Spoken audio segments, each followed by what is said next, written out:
I was able to finalize. I was able to finalize yung word for today, for tonight. So let us open our Bible in the book of Proverbs, chapter 23, verse 7. And for he is the kind of person who is always thinking about the cost. Eat and drink, he says to you, but his heart is not with you. And let's lumipat po tayo sa book of Philippians, chapter 4, verse 8. Sabi dito, finally, brothers and sisters, whatever is true, whatever is noble, whatever is right, whatever is pure, whatever is lovely, whatever is admirable, if anything is excellent or praiseworthy, think about such things. Meditate on these things. In other words, yan ang pinag-iisipan dapat. So, the title that I want to share with you tonight is The Power of Your Attitude. The power of your attitude. Attitude. Pakisabi nga po, can you tell to the person next to you, or kung may kasama man po kayo, pakisabi po, you have an attitude. In a good way po, ha? You have an attitude. Parang yung iba, hindi maganda yung pagkakasabi. But, you know, we all have an attitude. Diba? Next to knowing Jesus as our Lord and Savior, nothing is more important than having a good and positive attitude. Why? Because our attitude can make or break you. Our attitude can heal or hurt you, can make you friends or make you enemies, can make you happy or make you miserable. And our attitude can make you a success or make you a failure. Attitude is very important. Alam niyo po, in the world we're living right now, some people think that the world stinks. Sabi nila, hindi daw maganda ang mundong ito. Sabi nila, mabaho ang mundong ito. But maybe because of the many things that had taken place in a person's life. Alam niyo po, merong isang matandang lalaki na pinaglaruan ng kanyang mga apo habang siya ay natutulog. While their granny is sleeping, they put some Limburger cheese sa kanyang bigote. And if you know, yung Limburger cheese po is mabaho po talaga siya, and it smells like reminiscent of it, amoy paa. So, imagine niyo na lang po yung amoy nun. So, nagising yung matandang, yung lola nila, and naamoy, and napasigaw. Ang sabi ng, pagkagising ng lola nila, sabi niya, this room stinks. Ang baho ng kwartong ito. So, lumabas siya sa kanilang sala and sumigaw ng mas malakas. This house stinks. Ang baho ng bahay na to. And so, lumabas uli siya ng bahay nila, still with that smell, at sinigaw, this world stinks. Ang baho ng mundong ito. The truth is, wala sa bahay ang problema. Wala sa mundo ang problema. Ang problema ay nasa kanyang bigote. The problem was right under his own nose. Diba? 95 times out of 100 when we begin to feel that things in life stinks. The problem is not with the world or with others, but with ourselves. Pakisabi nga po sa kasama natin, katabi natin, nasa iyo pala ang problema. The problem is with you. Nasa iyo pala ang problema. Diba? The problem is that our attitude has become negative. Change your negative attitude to positive one and you can change the world. You can change your world. Sabi ni John Maxwell is right when he said, attitude, not aptitude, determines your altitude. Ang pag-uugali ng tao, hindi lamang ang kanyang karunungan would determine yung kanyang success in life. Tama po ba? So today, we are going to talk about our attitudes. Kamusta ba ang ating pag-uugali? And this topic implies to everyone because we all have an attitudes, di ba? Aminin naman natin. Tayo-tayo na lang to. And sometimes they are good, sometimes they are not so good, and other times they're just plain nasty. Now, we're going to learn 3 facts about our attitude. So, makinig ka? Makinig po kayo. Ang number 1 is your attitude reveals who you are, the real you. Alam mo ba na ang iyong pag-uugali ay ipinapakilala kung sino ka talaga? How important is our attitude? Your attitude is more important than facts, than circumstances, than what others say, or it's more important than our past, than your education or your money. Your attitude is more important than anything else. And understand that your attitude is much deeper than just a few thoughts you think or not think. Your attitude comes out of the core of your being. Ang pag-uugali mo at ang pag-uugali ko ay nanggagaling talaga sa ikaibuturan ng ating mga buhay. Your attitude represents your dispositions, your outlook, and your very character. Kung paano tayo mag-react sa isang sitwasyon, iyon ka talaga. Kung paano ka magsalita pag meron tayong mga sitwasyon sa buhay, iyon ka talaga. And if you are a negative person and negative words ang lumalabas sa bibig mo sa mga sitwasyon ng buhay, iyon ka talaga. So, but if you are speaking out good words, positive words in the midst of trial or trouble, iyon ka din. That's you. So, pakitanong nga po ang mga kasama nyo, positive ka ba or negative? So, diba, sabi ng Biblia sa Proverbs chapter 23, verse 7, for as a man thinks in his heart, so is he. Kung ano ang laman ng puso ng tao, yun siya. Yun ang kanyang ginagawa.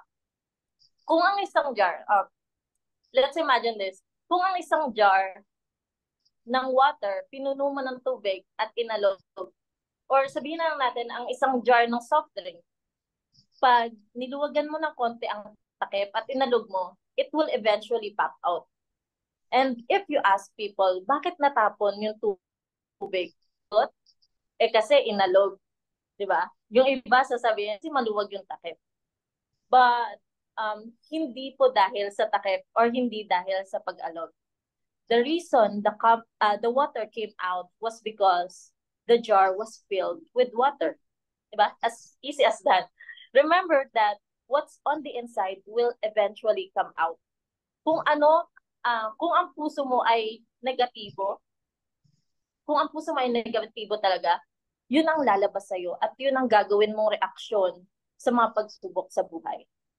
Your attitude always becomes action or reactions. Paano ka mag-react sa isang sitwasyon ay nagpapakilala sa ating tunay na pagkatao. So, let's visualize it this way. Who among you knows about the Jack in a Box? Sino na po sa atin ang nakakita or nakapaglaro ng Jack in a Box? Have you ever played one of them? Diba? So, yung Jack in a Box, you need to turn the handle. Iikutin mo yung handle and Jack will pop out anytime. And when you least expect it, he pops out. Alam niyo po, ganyan ang pag-uugali natin. Kung kailan di mo ina-expect, tsaka lumalabas ang totoo mong pag-uugali. Now, that's a vivid picture of our attitude. When we least expect it, they will pop out and cause other people to like or dislike us. You see, much louder than the words you speak. Your attitude keeps telling people what you are really like. Kasi, alam nyo, madali pong magsalita. Words are cheap. Kaya kong sabihin na, alam nyo, ang bait ko eh. Humble po akong tao. And very calm po akong tao. Tsaka, magaan ako magsalita. Ayoko po kasing nakakasakit ng ibang tao. Diba? Madali po kasing sabihin yan. Pero, nalalaman kung yun ka nga talaga pag may sitwasyon na. Let's give it an example, di ba? Pag ang isang lalaki nanliligaw or dumidiskarte sa isang babae, automatic yan, best foot forward, di ba? Minsan best feet forward pa nga eh. Smooth lahat ng galawan and alam mo yun, parang mabahit. Hindi makabasag pinggan din.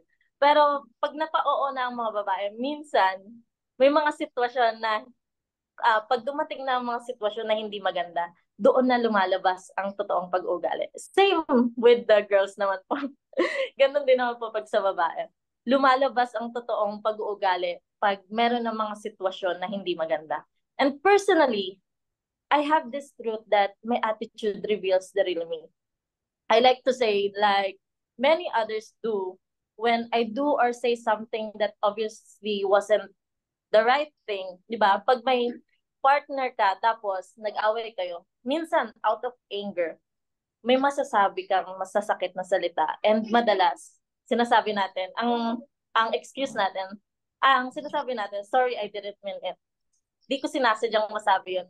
Di ko sinasadyang gawin yun. Hindi, or minsan, hindi ako yun. But the truth is, it just came out from the inside. Lumabas lang yung totoong nasa loob mo. When I have a negative, nasty, critical attitude, that's the real me. And when you have one, that's the real you. Understand, we don't have an attitude just because we had a bad day. All that a bad day can ever do is shake or jar. Hindi ka nagkakaroon ng masamang ugali dahil lang sa sitwasyon. Talagang masama lang ang ugali mo.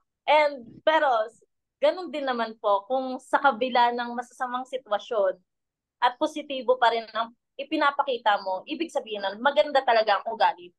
It's all about our attitude. The reason you and I have a bad attitude is because we have it inside of us. It's inside of our jar, diba? And remember, your attitude reveals the real us. So, number 2, your attitude determines the success and failure of every relationship in our life. What a difference our attitude makes. Our attitude affects every relationship in our life, be it love, be it family, friends, office mate, church mate, or etc. And sometimes relationship will never get started in the first place just because many times your attitude has built up walls, making it difficult for people to be around you. And some things should have been good if not because of our not so good or because of our bad attitude. Alam niyo yun, yung merong ibang tao na nakikipagkaibigan sa'yo, ano agad ang naiisip natin minsan, ay, mangungutang to. Di ba? Bad attitude. Minsan, sabihin natin, kinakausap ka lang, tingin mo agad, ay, gusto ako nito, type ako na itong taong to. Di ba? And I know there are faults, there are mistakes in a relationship, even if it's the most ideal or what we say, perfect relationship. It will certainly go through testing, misunderstanding, and fights. And if our attitude is not right, we will have gaps instead of reconciliations. We will have heartaches instead of love and understanding. Kahit makita or makilala mo pa yung pinaka-ideal na tao para sa'yo. Diba? Each of us has an ideal person na gusto nating makatuluyan. Sabihin natin gwapo or maganda, matalino, may kaya or masipag. But having the ideal girl or ideal guy is not the bottom line in any relationship.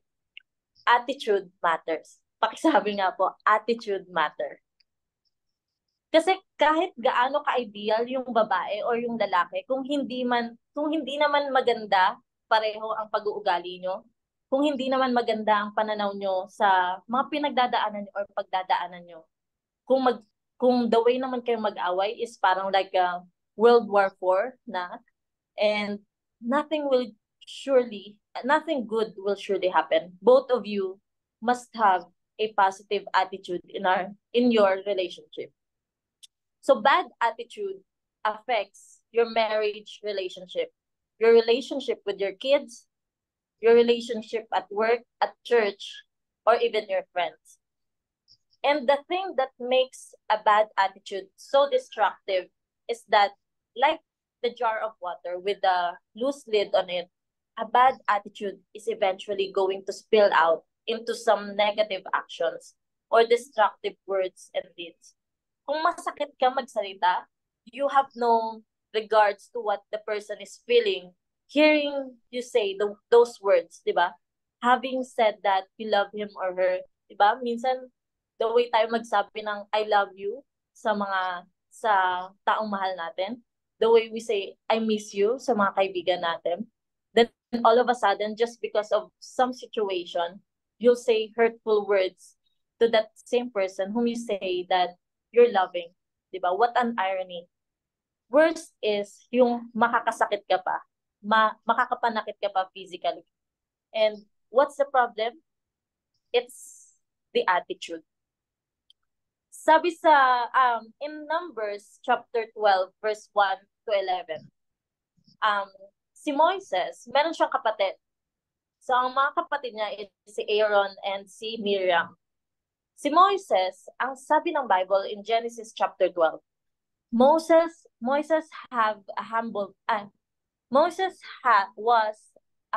man, more humble than anyone on the face of the earth. In other words, Moses was teachable and cooperative. He treated people as he wanted to be treated, and he lived a life that was properly lined up with the Heavenly Father. But Moises' brother Aaron and his sister Miriam, on the other hand, chose a bad attitude, and they eventually spilled out. Miriam seems to have had the worst attitude, and she infected her brother Aaron. In verse 1 of Numbers 12, we read, Miriam and Aaron began to talk against Moses because of his Cushite wife. Kasi po, ang wife po ni Moises is hindi Hudyo. Isa siyang Cushite. So you get the picture. Here they are, the family members whom Moises thought he could count on and trust, going around behind his back, criticizing him, stirring up trouble among God's people against their leader, their own brother Moses. You see, you can never trust people with a bad attitude because they will do things that you never thought they'd do. You see, most people who stir up trouble do so not out of right reasons, but out of bad attitudes. The fact that Moses had married a Cushite wife was not the real problem. It just shook Miriam's jar. This was just a symptom, an excuse. The real problem was that Miriam had a long-standing bad attitude. This bad attitude stemmed from her jealousy of her brother's position and leadership. And out of her own poor self-esteem, she allowed herself to become critical and choose to cause trouble. Oftentimes, the things that we criticize and get all stirred up about are not the problem at all. The problem is our own bad attitude. I've seen and you've seen bad attitude destroy marriage, families, friends, and relationship with other people, all because of having a bad attitude. We should remember, ang magandang pag-uugali ay tumutulong upang tumibay ang isang relasyon.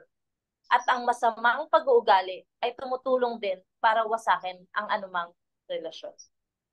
So number 3, your attitude, third fact, your attitude is always your choice. There are 2 men in a prison. So one look out through the bars and sees only mud. Yung isa sa dalawang prisoner, tuwing titingin siya sa labas ng selda, ang nakikita niya is yung karumihan nung prison, yung dumi at yung kadiliman. The other looks out through the same bar and sees the moon and star. Yung isa, sa tuwing tumitingin siya, ang nakikita niya is yung ganda ng sky, yung liwanag ng buwan at ng mga bituin. They are both in the same place. And what's the difference? It's the attitude of choice. Without a doubt, the human mind is the most awesome creation of God. With it, God has given us the ability to think, to reason, and to choose whether we will focus on positive thoughts and negative thoughts. Remember this, nasa iyo ang pagpili and ano ang mas pipiliin natin? Yung positive or yung negative na pananaw pagdating sa buhay? In every one of our lives, there is the positive and the negative. The choice as to which one we will focus on, feed on, and nurture is up to us. Di ba minsan, may mga time na excited kang pumasok ng school or ng trabaho. Di ba? Maganda yung gising natin. Then suddenly, on your way to school or work, umulan ng malakas. Biglang umulan and wala kang dalang payong. That's a bad thing, di ba? Merong mga bagay na hindi natin kontrolado. Understand that you can choose what will happen to you today. And it's beyond our control. But you can always choose your own attitude. We have the power to decide how we will respond to what happens to us. Sabi ng isang lalaki na nakilala on the early 70s, I have everything I need for joy. And his name is Robert. His hands are twisted and his feet are useless. He can't bat himself. He can't feed himself. He can't brush his teeth, comb his hair, or put on his underwear. His shirts are held together by strips of Velcro. He drags like a worn-out audio cassette. Robert has a cerebral palsy. The disease keeps him from driving a car, riding a bike, or going for a walk. But it didn't keep him from graduating from high school. Si Robert na may cerebral palsy ay nagawang graduate ng high school at nagawang umattend ng college sa Abilene Christian University, where he graduated with a degree in Latin. It didn't keep him from teaching at St. Louis Junior College. Si Robert uli, na may cerebral palsy, ay nagawang makapagturo sa School of St. Louis Junior College, or even venturing overseas on 5 mission trips. And Robert disease didn't prevent him from becoming a missionary in Portugal. He moved to Lisbon alone in 1972. He rented a hotel room and began studying Portuguese. He found a restaurant owner who would feed him after a rush hour and the tutor who would instruct him in the language. Then he stationed himself in the park where he distributed brochures about Christ. And within 6 years, he led 70 people to the Lord. Sa loob ng 6 na taon, he led 7 people to the Lord, nakapagpakilala siya ng 70 people sa Panginoon. One whom became his wife, Rosa. When he speaks, pag na-i-invite si Robert na magsalita or maging speaker sa ibang church, men carry him in his wheelchair onto the platform. He lays his Bible in his lap. With his stiff fingers, he forces to open the pages, while people in the audience wipe away their tears. Diba? Pwede namang piliin na lang ni Robert na mag-self-pity na lang, diba? Dahil sa sitwasyon niya sa buhay. Pero dahil sa meron siyang positive ang kanyang attitude, marami pang nagawa at narating si Robert kesa sa na tao. You see, attitude is everything. Maybe right now you are feeling pretty broken. Your life has taken way too many turns for the worst, and a lot of things have gone wrong. It seems like everything has fallen right down on top of you. You're weary, overwhelmed, and your hopes and dreams are fading fast over the distant horizon. I know from personal experience that this is not easy when the stuff of life hits you on the head, knocks you down, and then kicks you in the stomach. But in such time, you must remember that there is something that your situation can never take away from you. Your power to choose your own attitude. Diba? Naranasan niyo na po ba or nasabihan na po ba kayo minsan na parang wala kang problema? Or madalas ba na sinasabi nila, parang madami kang problema? Diba? Minsan nakakarinig ako sa mga kaibigan ko, sinasabihan nila ako, buti pa si Desiree, pa-chill-chill na lang sa buhay, pa-uwi-uwi na lang ng province. Nobody knows the things that are happening to me. But no matter how challenging life may be to me, I choose to be positive. Those who knows me personally, they know that I will still look for something positive in every given situation. Diba? No matter what has happened to you, some of you had tough times, bad marriage, bad relationship, or bad health, diba? The attitude choice, though, is still yours. And understand that Jesus Christ wants to help you choose and cultivate a positive attitude. I find it both interesting and tragic that one thing that no person or circumstance can ever take away from us, the awesome power to choose our own attitude, is usually the first thing we give away. For you to blame our bad attitude on another person or another difficult circumstance is simply a cop-out. Ano pag sinabing cop-out? Excuse na lang siya. Diba? And if we allow events and people to cause us to be negative, we are only hurting ourselves. We are only hurting ourselves more because in addition to everything else, we are now forced to live with the effects and misery our bad attitudes will bring. Now, before matapos ang Zoom fellowship na ito, I want to give you 4 steps that you can take or you can have steps that will help you to be more positive. So, paano nga ba tayo magiging positive sa kabila ng mga negative attitude na meron tayo or we're having? So, number 1 is start speaking positive words. Start speaking positive words. The first step in becoming a more positive person is to work at learning to speak positive words. Notice I said learn, di ba?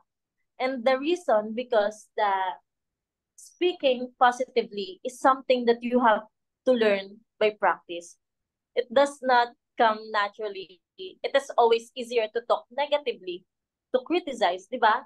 Di ba pag ang gagaling natin pag minsan pag mamimintas, pag makakapagsabi ng masasama about sa ibang tao. I mean, most of us can do that without even thinking.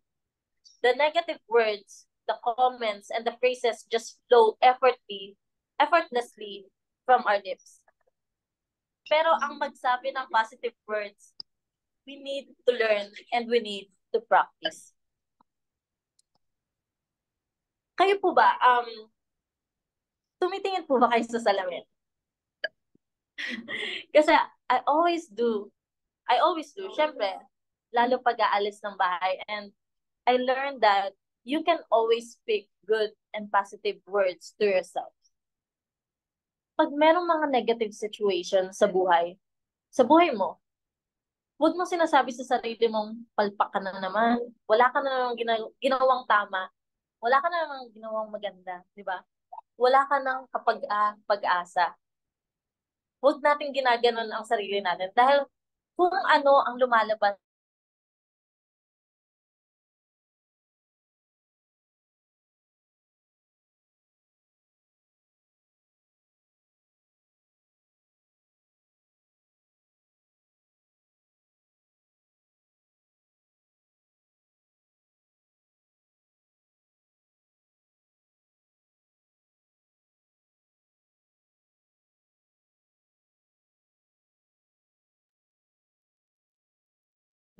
Let's wait for Ate Desiree. Be sure gonna get reconnected again.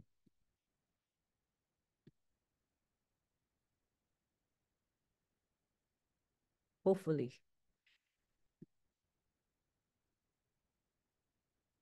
Okay, so she lagged out, and let's wait until she. Also, while we're waiting for Ate Desiree, what did you get from what she said, she shared today about attitude? Um, can I ask? Can I ask, Mama?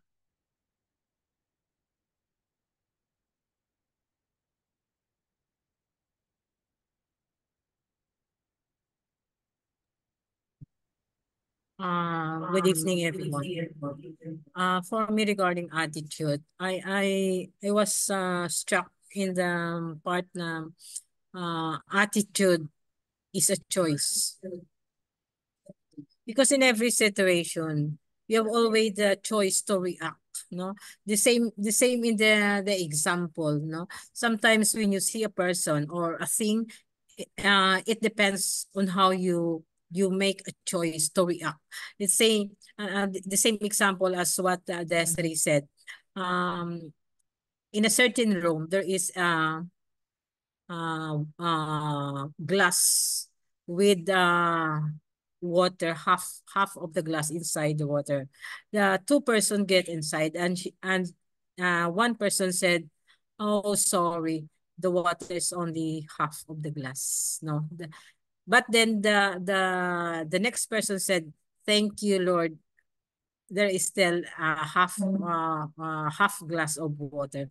So the different reaction on the same thing. So it shows no our attitude, our choice of attitude to react on the things that we have seen. That's it. Thank you. Thank you. What about Brian? What could you share about attitude that Ate Desiree was talking about? Okay, from that.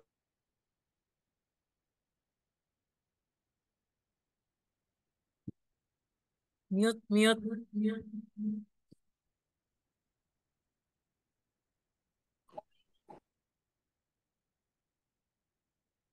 Well, your attitude will eventually show out.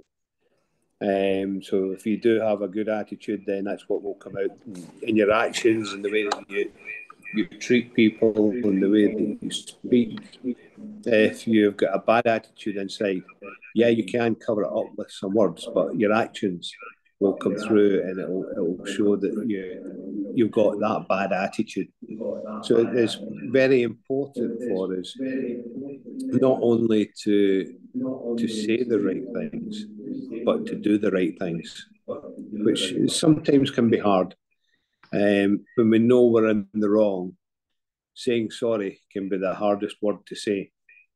But if you do say sorry and you mean it, then it will show that your attitude is correct.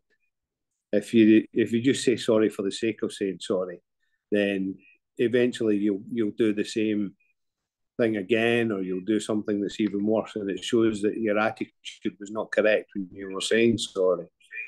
So there's a lot can be said by what your actions are rather than just what your words are saying. Thank you. Thank you, Brian. Thank you, Brian. May I ask Tita Belen? Tita Belen, are you there? Okay. Tita Belen, what you can share about attitude, about the topic of Desiree? We can get out from it? Nakamute ka, tita.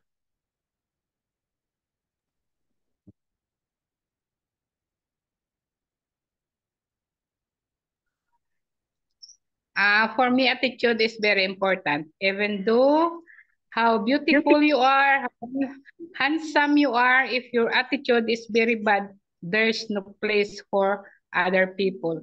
So even though you are ugly, you are very poor, if your attitude is good, you are very appreciated by other people.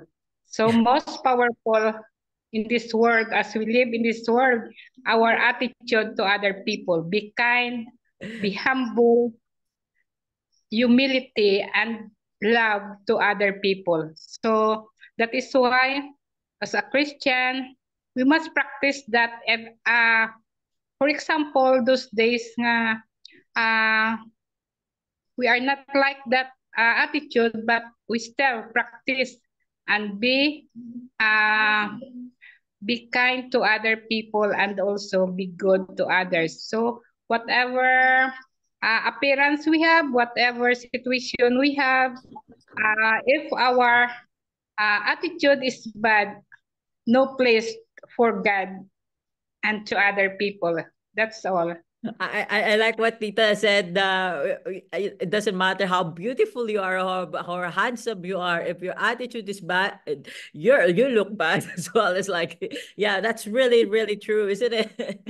There's no place for bad attitude, and as well as, it's hard. Ate Desiree, while you are away, we were just sharing about what we've learned from you. So I will pass back the mic to you. It's hard. It's really hard, especially for starting, and we're still like maturing in Christ, and sometimes we were brought up like that, isn't it? It's really hard. But then the good thing is that we have now a guide, and we have now the Holy Spirit that guides us to what, even though what we say, what we do, sometimes it's really easy, and it's really, really nice to just say it straight away, because you're mad, you're angry. But then sometimes you have to listen to the Holy Spirit, and it's not just you, it's me as well. I have a lot of things in my life that I wish I didn't say this one. I wish I didn't, I didn't mention this. I wish I kept my mouth shut.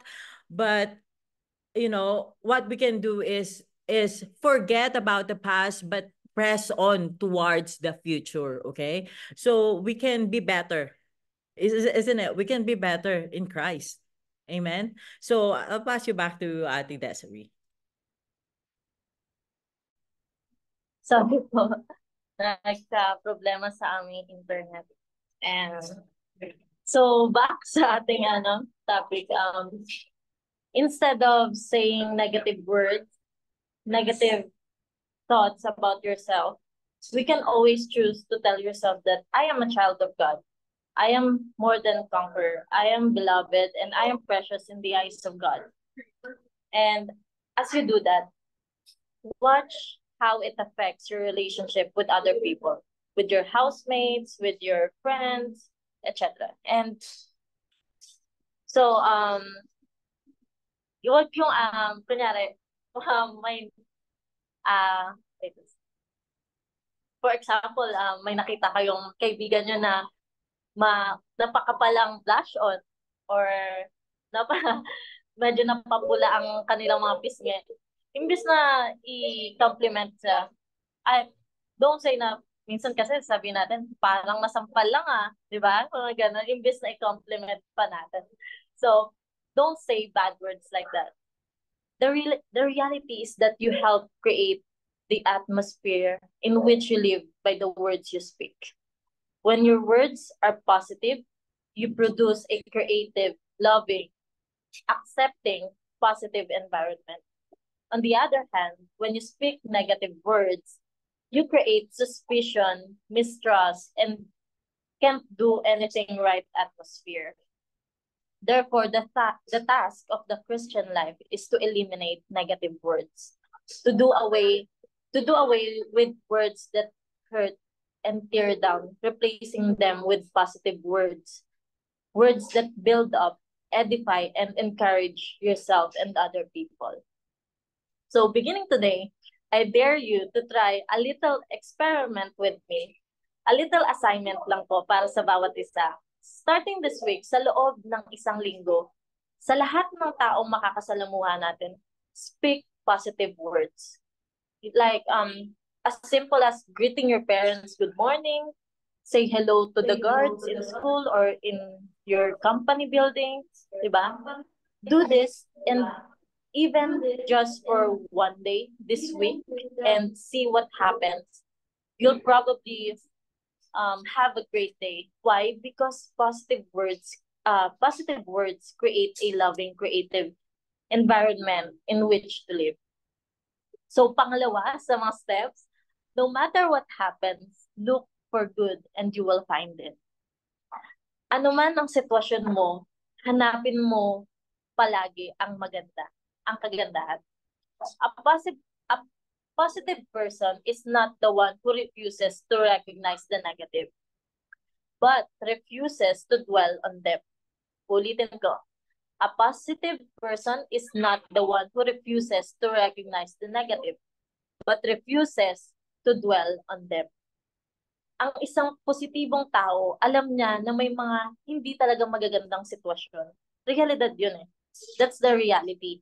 Pero hindi siya nag-i-stay sa negatibong sitwasyon niya. Remember, there's always the negative and the positive in every person's situation. And what a positive person does is develop the habit of looking for the best result, even from the worst conditions or scenarios. So, ganyan ka ba? Ka pa rin ba? Naghahanap pa rin ba tayo ng mabuti sa mga sitwasyon natin? It's always possible to look for something good. And even when things look bad, the remarkable fact is that when you look after and seek out good, you will find it. Kapag may hinahanap ang tao, nakikita niya yun. In school or in your work, hanapin mo lagi yung mabuti o yung maganda. Hindi yung hinahanap mo yung ikakapintas ng kapwa mo sa ibang tao, di ba? Complain ka ng complain sa boss mo, complain ka ng complain sa teacher mo, sa work mo or sa school mo, di ba? Nakaka-boring naman mag-aral, walang kabuhay-buhay. Baka naman ikaw yung walang kabuhay-buhay, di ba? Hanapin mo palagi yung kagandahan sa trabaho or sa pag-aaral mo. Maaring sasabihin mo, boring yung trabaho mo, but thank God, because you're having an opportunity to share the God's word to other people. You're still having the opportunity to serve the Lord, though you're having a job, di ba? Hahanapin natin palagi ang mabuti. There is always something good in any given situation. Do you remember about the 12 spies sa Bible? Sino po ang nakakaalam ng 12 spies sa Bible? Nako. Yung 12 spies po, yung pinadala ni Moises sa Promised Land. Kung kilala niyo po sila, so doon po sa 12 spies na yon, yung 10 bumalik and ang sabi nila, puro giants ang nandoon, papatayin nila tayo. Pero yung dalawa sa 12 spies, si Joshua and si Caleb, anong sinabi nila? That land was filled with milk and honey. Anong sabi nila? Kung sa atin ang Panginoon, we can possess the land. Ano ang tinignan ng dalawa? Yung mabuting side. Yung 10, tinignan nila yung hindi mabuti. So kayo po, alin o ano ang mas tinitignan nyo? We can always look at the land and always see giants if that is what we're looking for. Or we can look at the same land and see a land flowing with milk and honey. It's a matter of focus. It's a matter of choosing what you will look for. And let's apply this principle to our relationship or marriage. So, bakit natin yan to? Kasi sa panahon ngayon, minsan kahit grade school, namumblema na sa abot sa mga relationship eh. And now in your relationship, if you're always looking for the result, what's wrong? centering just on the negative, you are going to be dissatisfied with your relationship. In addition, you'll not bring out the best, but rather the worst in that person whom you said you love. Alam nyo yun, yung sa tuwing magkikita kayo, naghahanapan kayo ng mga mali. Ikaw nga eh. Ikaw din naman eh, di ba? May mga ganong instances. And nakakapagod yung mga ganong sitwasyon. Yung wala kayong ibang ginawa kundi maghanapan ng hindi maganda sa isa't isa. So, how do you break this kind of cycle in a relationship? First, start looking for what is good and focus on that. The things that makes both of you happy and things you do crazily together. If you want things to go to work out in your life, if you want a good attitude, you need to focus on the positive. Look for a good in every situation and every person, and you will find it. So, pangatlong step is take charge of your thought life. Let me share with you 3 F's of taking charge of your thought life. First F is fix. Sabi sa Philippians chapter 4 verse 6 and 7. Fix your thoughts on what is true and good and right. Think about things that are pure and lovely, and dwell on the fine, good things in others. Think about all you can praise God for and be glad about it. Kung ano yung maganda, yun lang ang iisipin.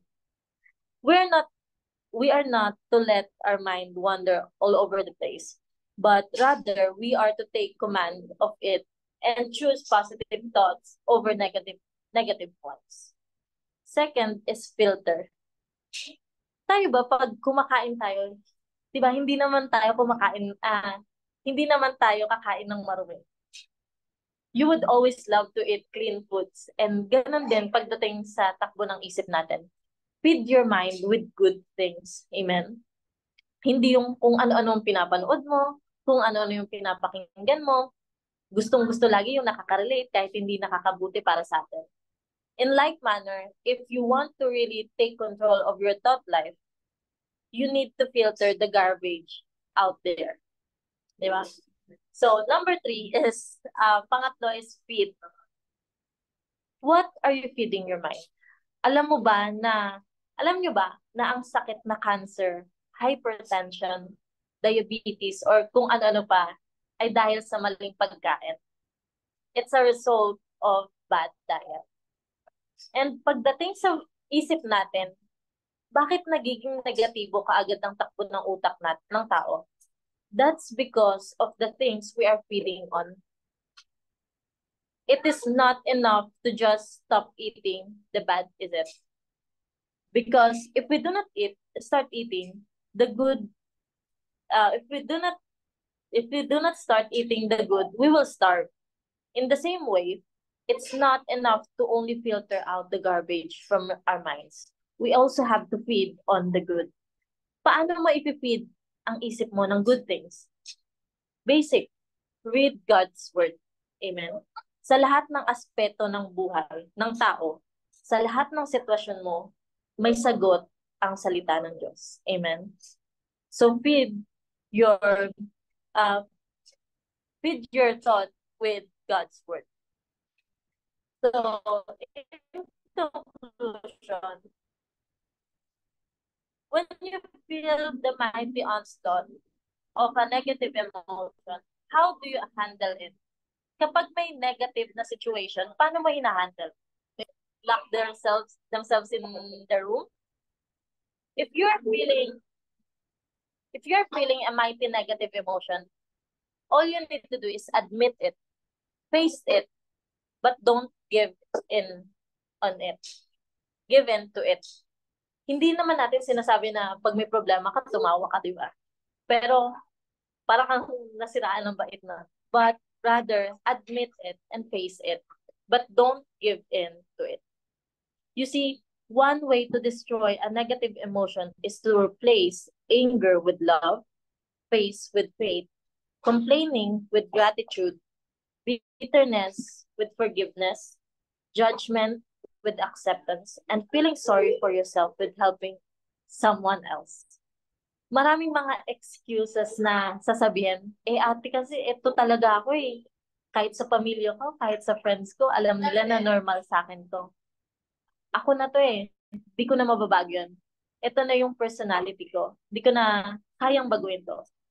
Pero kung sinasabi mong Kristiyano ka na, kung sinasabi mong nasa iyo na si Jesus, ibig sabihin niyan, nasa yung Holy Spirit. At kung nasa iyo ang Holy Spirit, He has a strong power na baguhin ang ating pag-uugali. And even if you're saying na wala ka ng chance magbago, makinig ka. Ang sabi sa Bible, nothing is impossible with God. All we need to do is to submit to His authority. Humble yourself and admit ang kamalian mo sa pagkatao. Because it's true, nobody's perfect. But we can always choose to change for good and for the better. Don't tell me you can change. If you are a child of God, you have the Holy Spirit to continually change your attitude. Your attitude matters. Ang mahalaga ang pag-uugali mo at pag-uugali ko.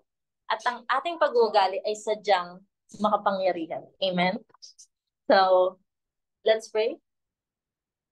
Our gracious God and Heavenly Father, Lord, once again, we thank you, Lord God, for your word, Lord God. I pray, Lord God, na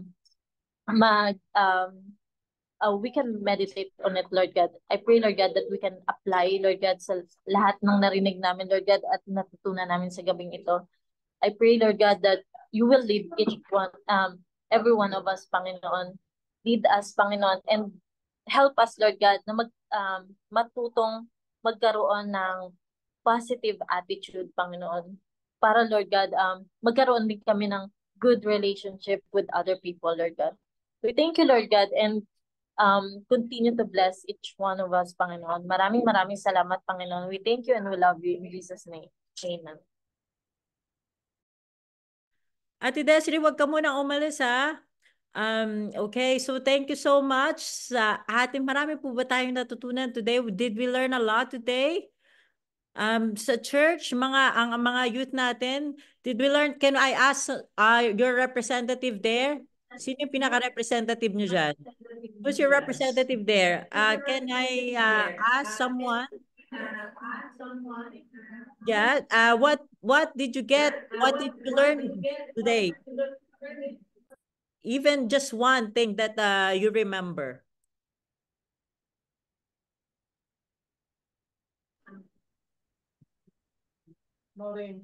Si Ate Maureen.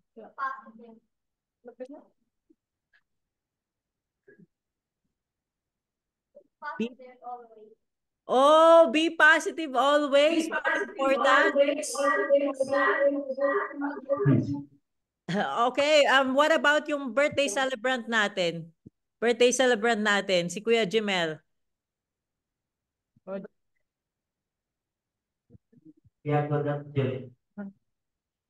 Be humble. Ayun ang sabi ni Kuya Jimel, be humble.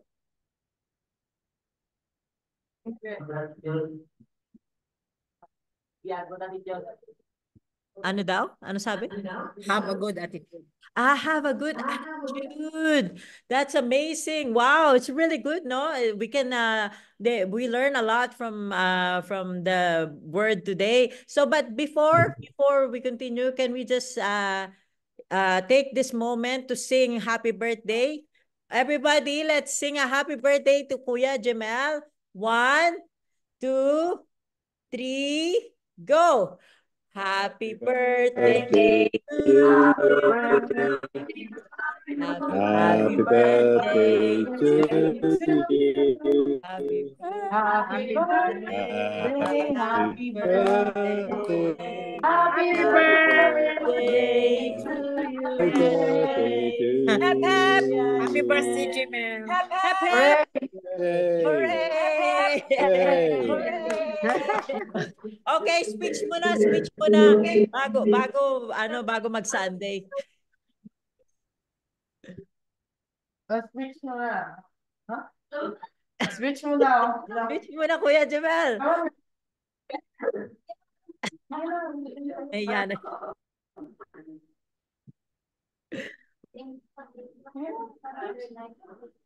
Oh, yun na.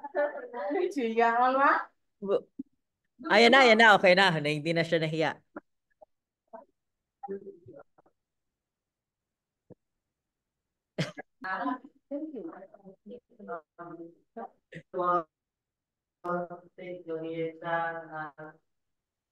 Thank you kay God na nakabot ko 18 at awat mas pagit thank you sa thank you sa thank you sa thank you sa mga good with the thank you sa meetings thank you sa ahora Palakpakan natin si Kuya Jamel. Wow! 18 years old na pala. Debut. 21 yung lalaki, no? 18 yung babae, no? Pero, ano, parang debut na, no? Wow! So, on Sunday, parang may konting salo-salo yata prepare ang church for Kuya Jamel. So, by the way, wanna ask, so we asked all the elders already, no? Si Papa, we want to know what you can tell us about the attitude so we can learn from, from you as well. Good evening. Our attitude, either positive or negative, but our attitude bring to us in a good future because if your attitude is no good, you cannot reach your destination. That's all. Wow, that's very, very heavy. If you don't have a good attitude, you will not reach your destination. That's really good, isn't it? That was very heavy. Thank you, Papa. And Ate Desiree, nandiyan ba si Ate Chloe? Ate Desiree, nandiyan po ba si Ate Chloe? Can we ask Ate Chloe? Busy po sa ano. Busy. Okay. No problem. So, pwede na tayo mag-picture? Open your camera na. please Open all your cameras and we can take a picture.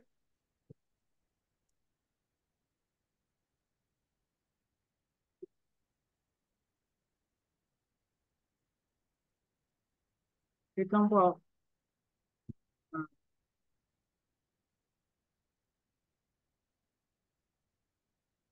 wait lang hindi ko wait lang po. It's okay. We can wait.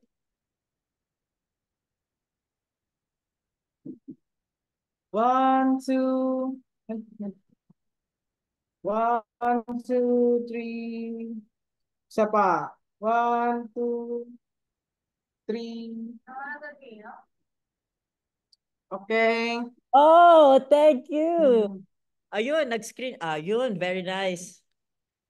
Thank you. Okay, any announcement before we close? Any announcement? Please. Please. Wala naman pong bago. Tomorrow, we have our devotion. It starts at 2 p.m. po. And after the devotion, practice na po namin praise and worship and preparing for our Sunday service. Yun lang po. Yeah. Thank you, Kuya Boom Boom. Anything to add, Mama, Papa, Tita Belen? Desiree?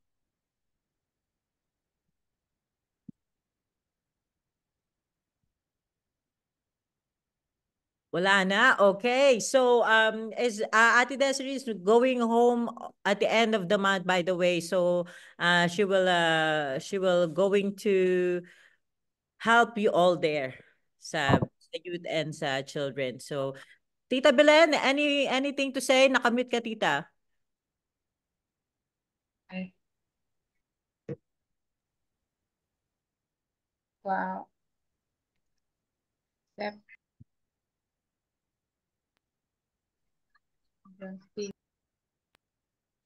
Step.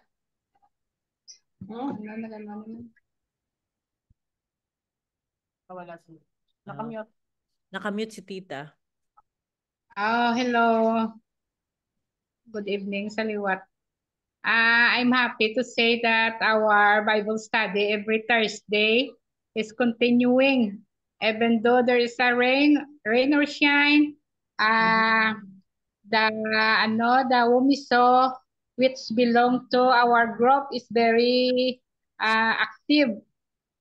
So I thank you, Lord, na daw kuan gid sila interesado gid sila nga kada Webes Bible study gid kami diri sa balay.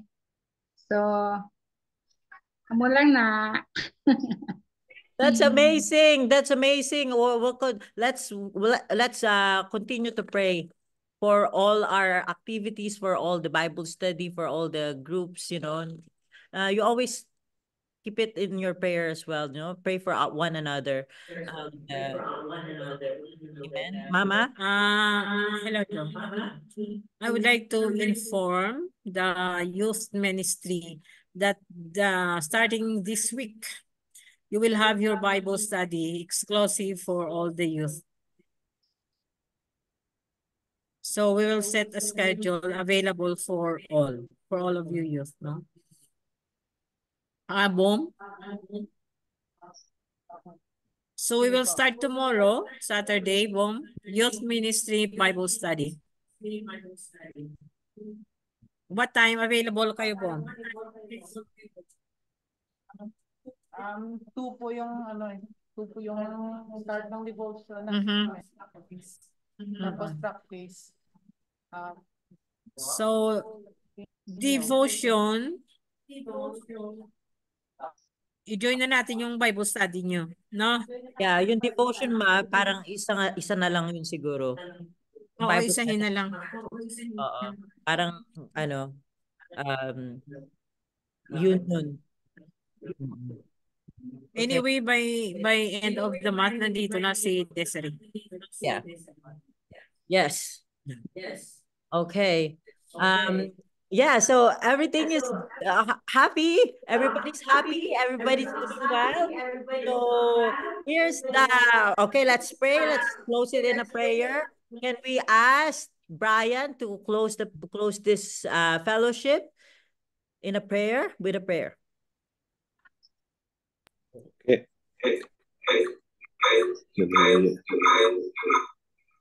Father, we come before thee again in the name of thy Son, the Lord Jesus Christ. And once again, we just thank thee for the hearing of thy word, Father. We thank thee for using Desiree as your vessel to bring your word to us. Father, we just ask thee to give us the right attitude. Help us to have a good attitude. So not just in our words, Father, but also in our deeds. That we can show to people the attitude that's within us, and the reason that attitude is within us is because of thy Son. We thank thee for thy Son, Father, for the work that he performed on that cross at Calvary to save us from our sins. We ask that we might be able to shine that light out into the world, Father, so that people can question us and understand why we have that light within us, why we have that good attitude, and that we might be able to give them the word of the gospel, Father, so that they too can become thy child. Father, we just lay ourselves into thy hands as we go into the weekend. We ask for thy help, direction, and guidance as we ask these things through thy Son, in his worthy and precious name, and if it's thy will. Amen. Amen. So here's the blessing. May the Lord bless you and keep you. May the Lord shine his face upon you and be gracious to you. May the Lord turn his face upon you and give you so much peace. God bless you all. Have a great weekend. Enjoy your weekend and pray all the time. We'll see you again Friday, Sunday first. And then we have Tuesday and we have Sunday. So we're always seeing each other. So God bless you all. We don't miss you anymore because we're always seeing you. Okay. We love you. Take care. Good night. Bye-bye. See you. See ya.